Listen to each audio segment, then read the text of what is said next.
JV, you gotta hustle. Kick it in. Let's go. Come on, Adam!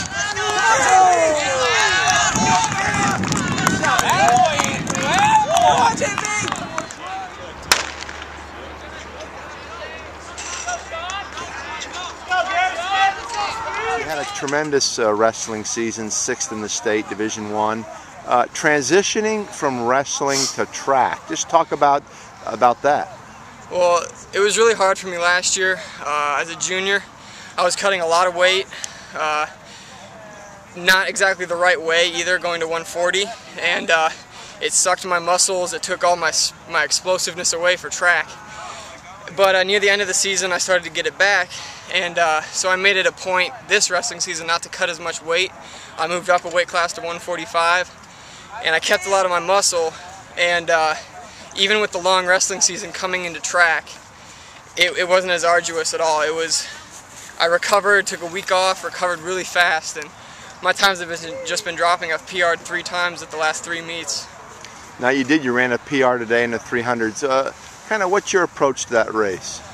Well, I used to think there was a kind of strategy. You'd want to, maybe lay low a little bit and stride it out in the first 3 hurdles, but after my sophomore year, when my times weren't improving and I kept using that, I threw that out the window, and I realized you just have to go 100% the entire race. And with the cross country that I did in the fall, I knew I have the cardio to do that.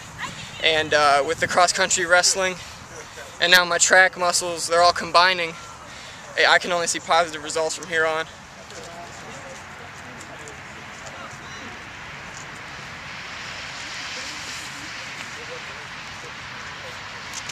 Oh,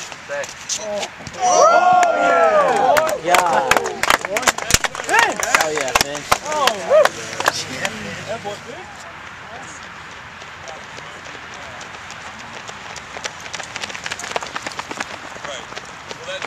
You had a great cross-country season.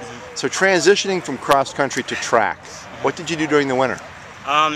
Well, my coach gave me a training plan that we've used on past successful runners that we've had, and I just followed it with a couple of my teammates, and tempo runs, just usual long runs and stuff, but it's been some hard stuff, especially with the weather, but I think the transition went pretty well. I've never really run a track season before, so I was kind of new to it. I was injured my freshman and sophomore year, so but I think I made the transition pretty well. Now I need to ask you about these shoes. They're unbelievable, man. They are bright. I mean, yeah. My camera can barely take them in. Trying to make a fashion statement? Well, not really. I just the guy at Second Soul, he just said, I want you to try these on, because he knew who I was somehow, and he's just like, I want you to try them on. He's like, wear some sunglasses. So I was like, all right, I'll try them on, and I like them. I mean, I think one of the reasons I like them, I put them on, and I think, you know what, I'm racing now. So I think it's just mental, but I like them.